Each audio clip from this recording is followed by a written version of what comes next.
We're starting this deep dive with a phrase that just instantly conjures up this image of a world dissolving. It comes straight from the source material you shared, Chinua Achebe's monumental novel, Things Fall Apart, from 1959. And we have to start with the epigraph he chose, which is from Yeats's The Second Coming. I mean, it's just chillingly prophetic. Things fall apart, the center cannot hold, mere anarchy is loosed upon the world. That quote is the blueprint. It's the whole map for our discussion. Achebe's mission, as we see it, was to show that there was a center to hold in the first place, to counter these simplistic colonial narratives. Right, he's arguing this was a complex, structured, and sophisticated society. Exactly. And our deep dive today is dedicated to immersing you in the early life of this world and its protagonist, Okonkwo, and analyzing the precise mechanisms by which that center was, well, destabilized and ultimately collapsed. We're not just tracking a tragedy here, we're tracking an architectural collapse. Our protagonist, Okonkwo, is introduced as a titan, a self-made man. His fame rests entirely on, and I'm quoting, solid personal achievements. And his legend begins at 18, right? When he defeats the legendary wrestler, Amelins the cat. A man unbeaten for 7 years across 2 massive clans. Think about that. The significance of the cat, I mean, that nickname itself is almost immediate political commentary, isn't it? Oh, absolutely. His back would never touch the earth. Right. And that single victory, that one act, establishes the core value of umofia. It tells you everything you need to know. It's about strength, merit, and action. Absolutely. The center of this society isn't inherited wealth. It's not just age. It's hard-won success. It's a culture that lives by the proverbs. Mm-hmm. If a child washed his hands, he could eat with kings. And Okonkwo has washed his hands fiercely. I mean, he is a wealthy farmer. 2 huge barns full of yams, 3 wives, 8 kids. And he'd taken 2 titles. He was a ferocious warrior. The text even notes he brought home 5 human heads from intertribal wars. Which is intense. Yeah, so our challenge in this analysis is to trace how this highly structured Igbo society, with its intricate rules and systems, just disintegrates. We're looking at a dual threat, really. The internal flaws, the rigidity, which you see perfectly in Okonkwo himself. And then the external forces, the calculated, often brutal forces of colonialism. We need to see how both of those conspired to just dismantle what Achebe so carefully built up for us. Let's start right there, with the foundation of his fame, the throwing of Amelins the cat. It wasn't just, a wrestling match. No, it was a societal declaration. Exactly. It showed that achievement was revered above all else. This system of meritocracy is the absolute bedrock of Okonkwo's personality. He didn't wait for destiny to find him. He seized it, and his desperate, almost obsessive need to seize it is fueled entirely by his past. We have to analyze the shadow cast by his father, Unoka. Unoka is not just a minor character. He's the inverse image of everything Umofia values. He's defined by failure. He's heavily in debt, never took a title. A coward who could not bear the sight of blood. Right. The total antithesis of the successful man. But, and this is where Achebe complicates it so wonderfully, he wasn't just lazy. He was an artist. Yes, he was a musician. The text says he could weave a colorful and plaintive tune with his flute. He's playing over these complex rhythms of the ekwe and udu drums. But Achebe forces us to listen closer. He does. The public effect of the music might have been gay and brisk, but if you listen just to the flute, you hear the sorrow and grief there. And Okonkwo's world, a world of violent, constant action, has no time, no reverence for that kind of sensitive internal grief, for contemplative art. None at all. So that artistic sensitivity is just. It's a liability. It stands in stark contrast to Okonkwo's brutal pragmatism. And this leads to the ultimate social shame that Okonkwo inherited, the term agbala. Which literally means woman. But in this context, it was this profound insult. It was applied to a man who had taken no title, effectively reducing him to a non-entity. So Okonkwo's deepest fear, the engine for his entire life, was being found to resemble his father. It's not fear of gods or ancestors. It's the fear of being seen as soft. Idle. Or worst of all, agbala. And that fear is what powered his incredible prosperity. We have to remember, he started from less than 0. No inheritance, no barn, no titles, nothing passed down. His rise was entirely self-made, which is why he has such status in Umofia, even with the elders. And you see this struggle in his early years with sharecropping. Can we just pause and emphasize how unforgiving that system was? It was absolutely brutal. He had to earn his first seed yams by sharecropping, what they called ISO, or half share. But it wasn't even half share, was it? Yeah. Even though he did all the work, all the labor, he only got a third of the harvest back after paying off the initial loan. It's a system built on profound debt. And he wasn't just feeding himself. He had his mother, 2 sisters, and he was constantly bailing out his father, Unoka. Achebe has that great line saying helping Unoka was like pouring grains of corn into a bag full of holes. It was just an endless drain. Which brings us to the yam. The yam is everything. It's the king of crops, and specifically a man's crop. Success in yam farming is the same as manliness, strength, status. It's the whole economy. Right, women grow the women's crops, the cocoa yams, beans, cassava. So Okonkwo's success with yams was his public rejection of Unoka. It was his way of shouting to the world, I am a man. And this struggle culminates in what the narrative calls the catastrophic year, which immediately introduces this tension between free will and fate. The worst year in living memory. Okonkwo had just borrowed 800 seed yams from Achebe. Which is a huge vote of confidence. Achebe saw his promise, and he sealed it with that prayer. Let the kite perch and let the eagle perch too. If one says no to the other, let his wing break. A prayer for balance. But despite the prayers, despite Okonkwo's unbelievable effort, he's changing sussel leaves every day to shield the yams, the year goes completely against him. First, a disastrous drought. It just scorches the first plantings. And then the opposite, ceaseless violent rains that wash away the yam heaps. The harvest was so devastatingly low, Achebe calls it sad, like a funeral. The emotional toll was immense. We're told one man in the village he hanged himself out of pure despair. And this tragic sequence sets up the central philosophical tension of the entire deep dive. No matter how hard Okonkwo fights, no matter his personal drive, nature, and fate, his chi play a definitive role. He can wrestle Amelins the cat, but he cannot wrestle the weather. That tension between personal effort and fate is just. It's woven into the very fabric of Umufia's society. Before we even get to religion, look at the simple rituals that maintain order. The ritual of the kola nut. He who brings kola brings life. It's such a powerful symbol. Hospitality, peace, greeting. And you see the chalk drawing, too, painting the big toe in the ground during greetings. These are small but critical markers of respect, of order, reverence for the earth, for the ancestors. And these social markers lead us right to the concept of chi, the personal god. Early on, Okonkwo is pure free will. He believes his success is all him. He insists he cracked them the palm kernels himself. And the Igbo proverb supports that ambition. When a man says yes, his chi says yes also. And Okonkwo, he said yes very strongly. That's the image of the unstoppable man. But here's the complication, and this is Achebe's brilliance. As the story goes on, especially after his banishment, Okonkwo's perspective shifts. Right. He starts to conclude bitterly that his chi was not made for great things. Which creates this fascinating question for you, the listener. Was his downfall fate? Was his chi just weak? Or did his actions, his violence, his rigidity, his inability to bend, did he undermine his chi? Did he say yes so violently to strength that he failed to say yes to wisdom or mercy and sealed his own fate? It's the core question of the whole novel. And supporting this whole structure is the most powerful religious institution, the Oracle of the Hills and the Caves, Agbala. The description of the shrine is designed to inspire terror and reverence. It's an imposing image. You access it through this tiny round hole, and you have to crawl on your belly into a dark, endless space. And you never see the god. You only hear the priestess, Chika, delivering the god's will from the void. The secrecy, the difficulty of access, it all maintains this absolute, unquestioned authority. And the Oracle's judgments, while they're divine, they serve to reinforce the society's values.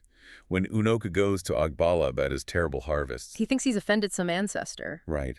But the priestess just screams the truth at him. His problem isn't the gods. It's the weakness of your machete and your hoe. She doesn't offer a ritual fix. She offers a societal condemnation. Go home and work like a man. It shows that the divine power structure actively upholds the clan's meritocratic values. Religion and social ethics are perfectly aligned here. But when failure was total, or when a death was considered unnatural, society had these procedures rooted in a profound fear of divine retribution, which is why Unoka's death was such a source of shame for Okonkwo. Unoka died of the swelling, Iba, and that was an abomination to the earth goddess. It was an offense so serious it required total isolation. They took victims to the evil forest and just left them to die. They couldn't be buried in the earth. To prevent the impurity from contaminating the community. And this brings us right to the most critical deity of all, Ani. The earth goddess. She's the source of all fertility, the ultimate judge of morality, and she's in close communion with the ancestors. An offense against her, a Tunkian, isn't a personal sin. No, it's an existential threat to the whole community because she's the source of the harvest. And this is where Okonkwo's rigidity and violence first betray him. Despite all his achievements, he is still subordinate to these moral laws, and he commits a severe violation of Nsawani almost without thinking. He beats his youngest wife, Ojiugo, during the Sacred Week of Peace. And we have to emphasize, the Week of Peace is a period before planting where there must be absolute peace. Not even harsh words are allowed. This isn't just a domestic dispute. No, it's an act of aggression against the earth itself, right before planting season. The outrage was immediate and profound. The priest of Ezeani, comes to Okonkwo's compound. He's not there to mediate. He's there to deliver a divine ultimatum. He demands a steep penance, a she-goat, a hen, cloth, 100 cowries. But more importantly, he warns Okonkwo explicitly. He says this kind of evil can ruin the whole clan if the goddess withholds her increase. And this incident is just a magnificent piece of foreshadowing. Okonkwo prioritizes his personal temper over the collective good and the sacred law. He pays the fine, but he doesn't regret the act. He regrets getting caught. Exactly. He regrets the interruption to his farming. He's already showing that internal inflexibility that will lead to his final ruin. This internal struggle between his ambition and the collective law soon finds its most tragic victim in Ikemefuna. The boy arrives out of diplomatic necessity. A daughter of Umuofia was killed by the village of Mbaino, so Umuofia, being powerful and feared, demanded atonement, a young man and a virgin. And Okonkwo served as the imperious emissary. He comes back with the virgin, who is given to the dead woman's husband, and the lad, Ikemefuna, who belongs to the clan as a whole, but is entrusted to Okonkwo's care. Ikemefuna is 15. He's a prize, but he's also a future sacrifice. Yet for 3 years, he becomes completely integrated into Okonkwo's compound. We have to understand the bond he formed with that family. His assimilation starts with terror. He weeps, refuses food for weeks, until Okonkwo stands over him with a stick and forces him to eat. But once he's integrated, he thrives. He grows like a yam tendril in the rainy season. And crucially, he becomes inseparable from Wonoye. He becomes the older brother Nwoye never had. And he teaches Onye exactly the skills Okonkwo wants his son to learn. Masculine skills. Making flutes, setting traps, knowing which trees are best for bows. For the first time, Okonkwo is actually pleased with Moye. He sees the influence of a boy he considers manly, and this is the core of Okonkwo's psychological tragedy. We're told he grew very fond of the boy, inwardly, of course. Inwardly, of course. He never shows it. In his rigid worldview, showing affection is a sign of weakness. So he keeps his distance, treats Ikemefuna with a heavy hand like everyone else. And yet, Ikemefuna still calls him father. This internal struggle deeply affects Nyohei. Okonkwo is actively pushing him toward masculine stories of violence and bloodshed. And he forces him to pretend to hate the women's stories, the fun tales of the tortoise, the quarrel between earth and sky. That's Nyohei's personal battle. He loves his mother's gentle stories, but he learns to hide it because his father already sees incipient laziness in him and tries to beat it out of him. Okonkwo is systematically trying to extinguish the sensitive artistic side that reminds him so much of Unoka, and this forced repression creates this deep festering split in Oroe's soul. The stage is set for disaster, and it's punctuated by this moment of collective, wondrous calm, the arrival of the locusts. A rare, once-in-a-generation event, this massive, boundless black cloud. But it's seen as a blessing, not a plague. A great food source. Right, they roast them and eat them with palm oil. Right. It's this last great moment of unified, traditional contentment. But the shadow falls very quickly. Agbafuazuedu, the oldest and most revered man in Okonkwo's quarter, visits him. And he delivers this private, fatal warning. That boy calls you father. Do not bear a hand in his death. The oracle has decreed Ikemefuna must be killed, but Okonkwo, the father figure, must stand aside. This is a profound moral test. He is given an explicit confidential command from a senior warrior. Distance yourself. But Okonkwo, driven by his terror of being seen as weak, he just can't comply. The journey to the sacrifice is haunting. Ikemefuna is told he's going home, he's hopeful, he's thinking about his little sister. But as they walk into the dense forest, he feels this faint dread when he sees Okonkwo drop to the rear of the group. The blow comes from one of the other men, and Ikemefuna, in sheer terror, runs to the one person he trusts, and he cries out. It's the most heartbreaking line in the novel. My father, they have killed me. At that exact moment, Okonkwo is paralyzed. He is terrified of being thought weak. He believes if he does nothing, the other men will brand him a coward. Ugbala. So to prove his strength, to them, to the world, to himself, he draws his machete and he cuts the boy down. He violates the law of the tribe from Izuzu's warning, and he violates the law of the heart. The psychological aftermath is immediate and profound. Okonkwo doesn't eat for 2 days. He just drinks palm wine, feeling physically weak like a drunken giant walking with the limbs of a mosquito. And he's constantly chastising himself, trying to reassert his masculinity. He's thinking, how can a man who has killed 5 men in battle fall to pieces because he has added a boy to their number? He tells himself, Okonkwo, you have become a woman indeed. But the deeper tragedy is what happens to Nwoye. When his father walks in that night, Nwoye knows instantly what happened. And Eki gives us this perfect metaphor for his internal devastation. He felt something snap inside him, like the snapping of a tightened bow. That snap is the breaking of his faith in his father's world. And it's explicitly connected to that vague chill he felt when he heard the cries of abandoned twin infants in the forest. For Nwoye, the murder of an innocent boy who called his father, father. It just shatters the last bit of respect he had for the violent, inflexible ways of Umofia. And that crack, that broken bow, is where the new faith will soon find an entry. This leads us naturally to the challenges faced by women, particularly Ekwefi, Okonkwo's second wife, and her daughter Izinma. Ekwefi was once the village beauty. Okonkwo won her by throwing the cat. And the relationship has this rare intimacy. Izinma even calls her mother by her name, Ekwefi. And that intimacy was forged in shared, unspeakable suffering. Ekwefi bore 10 children. 9 of them died in infancy. This recurring heartbreak, this cycle of birth and immediate death, it led to despair and then defiant naming. The names are monuments to her grief. Anumbako, which means death, I implore you. Ozoemina, may it not happen again. And the heartbreaking Anuuma, death may please himself. She's challenging the spirit of death itself. And the traditional explanation for this was the Ogbanje, wicked changeling spirits who are born only to die and return to torment their mothers. This belief system provided a framework for understanding relentless tragedy, but it did nothing to ease Ekwefi's psychological pain. So to break this cycle, Okonkwo consults a diviner, which leads to the famous medicine man Okagbu Yornwa.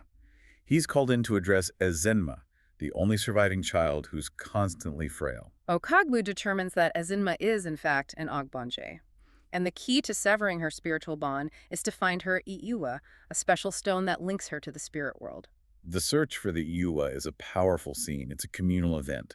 Okonkwo is standing by, impatient, rumbling like thunder. They finally dig it up, a smooth pebble in a dirty rag. And once the spiritual bond is theoretically severed, the clan expects Ezinma to stay alive.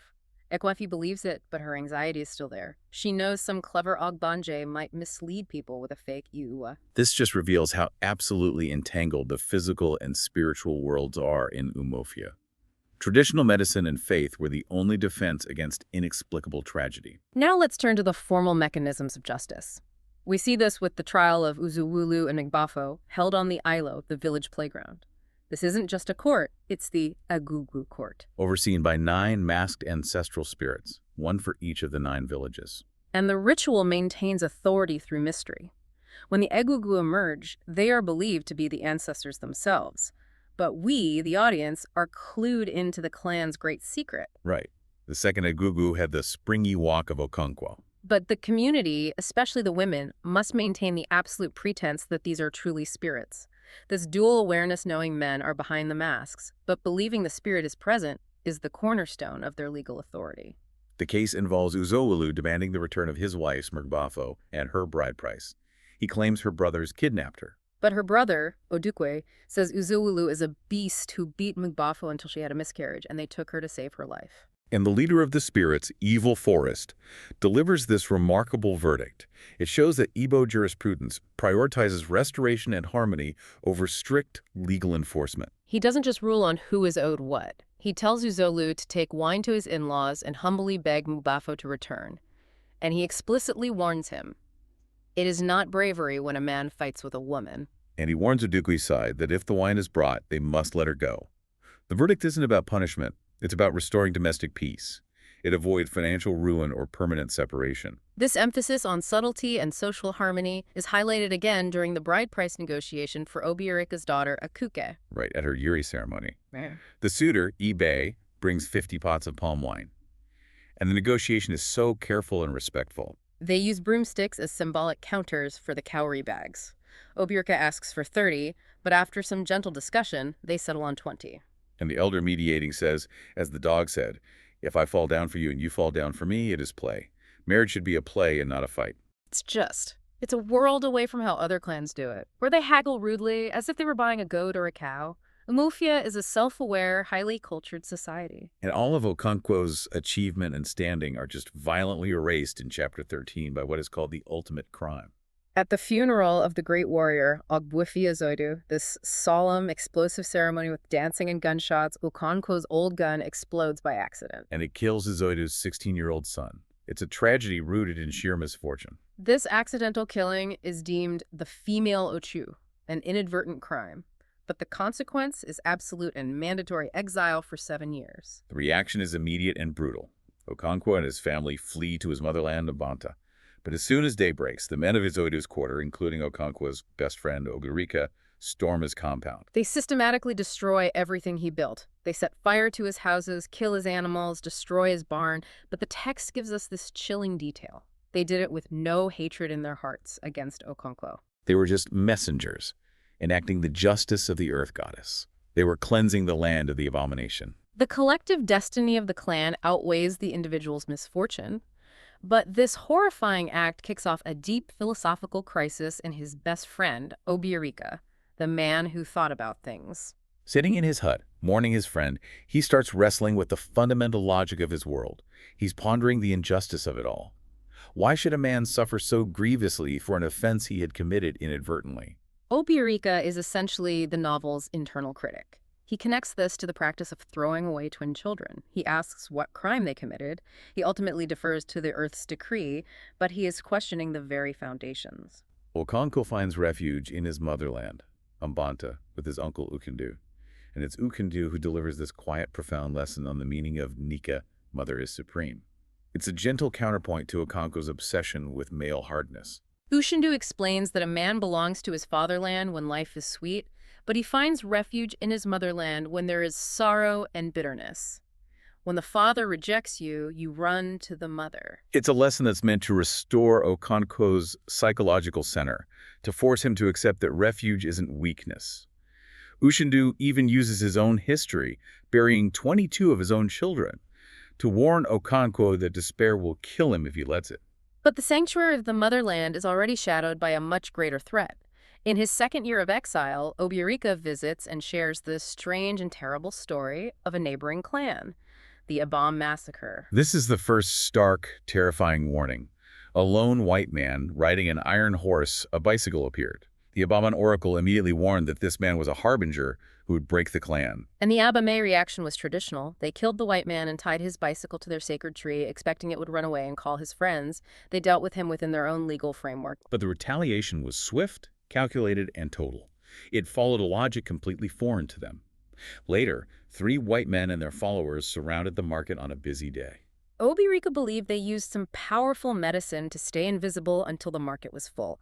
Then they just opened fire and wiped out the entire clan. Obirika, deeply shaken, warns Okonkwo, "Perhaps green men will come to our clan and shoot us." This massacre established the terrifying new rules of engagement.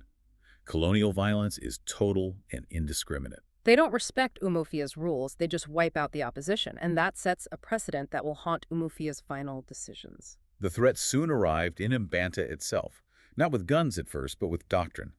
6 missionaries led by 1 white man, preaching in the marketplace. The initial interaction was almost comical. The white man spoke through an Igbo interpreter whose dialect was different and harsh. The crowd even lashed because he mistakenly translated myself as my buttocks. This initial absurdity makes the successful conversion that follows all the more insidious. Despite the linguistic hiccup, the doctrine was revolutionary and deeply unsettling. The missionary preached about the one true God, denouncing traditional deities like Ani and Amadiora as gods of deceit who tell you to kill your fellows and destroy innocent children. He was attacking the very laws of the clan.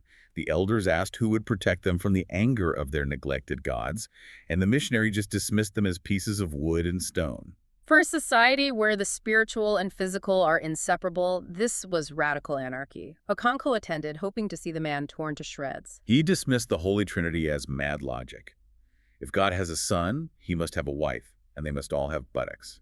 Okonkwo left, convinced the man was mad, and posed no real threat. But his own son Onwoy was captivated. It wasn't the logic of the Trinity that held him, it was the poetry of the new religion, especially the hymn about brothers living in darkness and fear. This provided a spiritual answer to the moral failings that had already alienated him from his father's world. It addressed that vague and persistent question that haunted him, the abandoned twins, the brutal killing of Ekemefuna. The new faith offered a sanctuary of mercy and gentleness that was violently lacking in Umuofia. The missionaries didn't create the crag in Owaye. Okonkwo's actions created the crack. The missionaries just poured their doctrine into it. The Mambanta elders, trying to solve this without violence, came up with a brilliant test. They gave the missionaries a plot of land in the evil forest, expecting them to be dead within 4 days. When the missionaries survived past 28 days, way past the limit set by the ancestors, the villagers were shocked into reverence.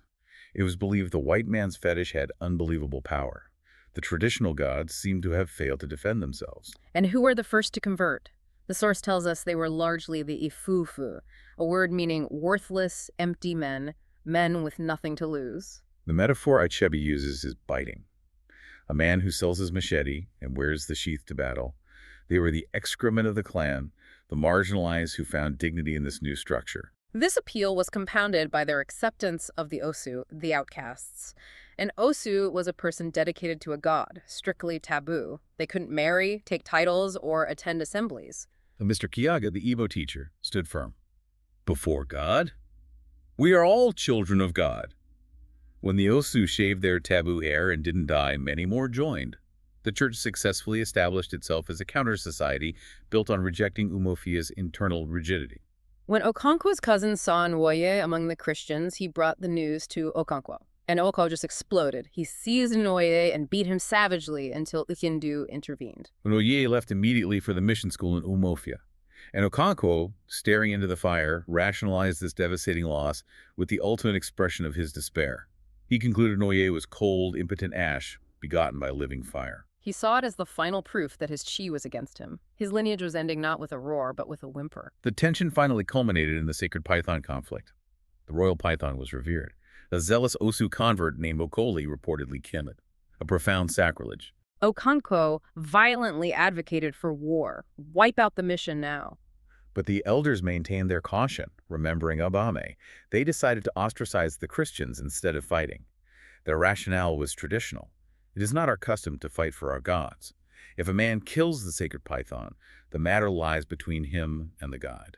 Okonkwo was incensed. He saw it as a womanly clan showing cowardice. But the elders' decision was seemingly validated when Okoli died soon after. The clan believed the gods fought their own battle, justifying their nonviolent response. After 7 wasted, weary years, Okonkwo finally returned to Umuofia.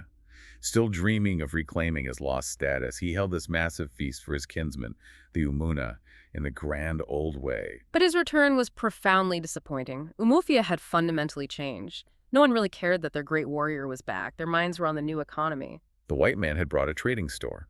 Palm oil and kernel became things of great price, and much money flowed into Umuofia. Economic interests were subtly but profoundly reshaping the traditional value system. Money and literacy were becoming new forms of power, bypassing the old meritocracy, and the missionary strategy had evolved. Mr. Brown, the first missionary, was respected because he trod softly on its faith. His strategy was compromise. He was smart. He made friends with great men like Akuna and learned about Igbo religion, discussing Chukwu, the supreme god. Akuna explained they approached Chukwu through the minor gods, just as Mr. Brown approaches the queen through the district commissioner. It was a rational framework. Mr. Brown concluded a frontal attack would fail, so his focus was strategic. Build a school, a hospital. He argued future leaders needed to read and write. People eventually sent their slaves, their Osu, their lazy children, and this created a literate counter-elite. But this era of compromise ended abruptly when Mr. Brown was replaced by Reverend James Smith. Smith was a zealot. He saw the world as black and white, good versus evil. And Smith's rigid worldview empowered the most overzealous converts. The most dangerous was Enoch, the son of the snake priest, who precipitated the final conflict by unmasking an egugu during a ceremony. Which was cultural murder. It was an attack on the ancestors themselves. The consequence was immediate and terrifying. That night, the Mother of Spirits wept, walking the length and breadth of the clan, weeping, for her murdered son. The next day, all the feared Igwugu assembled and marched on the church. Ahofia, one of the leaders, told Smith they had liked his predecessor, but insisted this shrine which he built must be destroyed. And they burned it to the ground. Okonkwo, watching this spontaneous eruption of traditional unified resistance, felt something akin to happiness. This, he thought, was the Umuofia he remembered. But that happiness was tragically short-lived. The white administration retaliated, but not with open war. They set a subtle, humiliating trap. The district commissioner, the DC, invited Okonkwo and 5 other leaders to a palaver. They came with sheathed machetes, maintaining respect. The DC received them politely, only to have his court messengers, the Katma, suddenly handcuff them. He demanded a fine of 200 bags of cowries. The intent was psychological. The ultimate humiliation followed. The 6 leaders were starved, deprived of water, beaten and taunted for 2 days. This was calculated warfare designed to strip them of their dignity and break their authority. The messengers, to profit from it, went to Umuofia and increased the fine to 250 bags, threatening to hang the leaders if it wasn't paid. And here you see the crippling effect of the Abame warning. The clan, fearing a massacre, quickly raised the money. They chose preservation over defiance. When Okonkwo returned, bearing the long stripes of the whip, his authority, built over a lifetime, was destroyed in 2 days of public whipping. He was filled with a terrifying, focused hatred. The final chance for resistance came at the assembly called to discuss war. Okika spoke eloquently, lamenting, "Our brothers have deserted us and joined a stranger to soil their fatherland." He urged them to fight now, while the water was only ankle deep. But before the speech could galvanize them, 5 court messengers arrived to stop the meeting. In a desperate, split-second action, Okonkwo sprang forward, threw his machete, and cut down the head messenger, his final, definitive statement. But the tragedy is in the response. The clan did not surge forward. They broke into tumult and fright, letting the other messengers escape.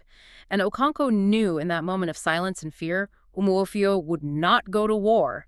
The center had broken. The DC arrived at Okonkwo's compound with soldiers. He found Obiorika, who led them silently to the bush behind the compound where Okonkwo's body was dangling from a tree. His final act of defiance was, by his own clan's law, the ultimate disgrace. Obiorika explained it was an abomination against the earth for a man to take his own life. His body was evil, and only strangers could touch it. He achieved the very abomination he spent his whole life running from. And Obiorika delivers the final, choked lament to the DC. "That man was one of the greatest men in Umuofia. You drove him to kill himself, and now he will be buried like a dog." And the novel concludes not with Okonkwo's grief, but with the chilling administrative perspective of the colonizer. The DC pauses, already formulating a chapter title for his book, The Pacification of the Primitive Tribes of the Lower Niger. We started this deep dive wondering what happens when the center cannot hold, and what we've seen is Achebe's meticulous documentation of this complex Igbo structure, its titles, its laws, its gods, and how that very complexity was exploited and rendered useless. The strength of Okonkwo's world was first weakened by its own internal rigidity. Okonkwo's inability to show gentleness, the fated twins, the structural inequalities that produced the Osu converts. But ultimately, it was the calculated strategy of the colonizers that proved fatal. The center falls not with a heroic fight, but with a tragic paralysis. The clan's choice to pay the fine, their fear after the murder, it confirmed Obiorika's painful realization that the white man has put a knife on the things that held us together and we have fallen apart. For you, the learner, we're left with this final provocative thought. Okonkwo's final desperate act was intended as a warrior's statement of defiance, a refusal to live under humiliation. But in the eyes of his own clan, it only condemned him to the fate of an abomination. His life story, once a testament to pure individual achievement, was reduced by the district commissioner to a mere paragraph in a book about the pacification of the primitive tribes.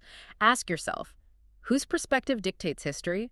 And what chilling cynicism is embedded in reducing a great man's life, his world, and his tragic suicide to a single administrative footnote? The story ends, ironically, not with the memory of a great warrior, but with the perspective of the man who sought only to contain him.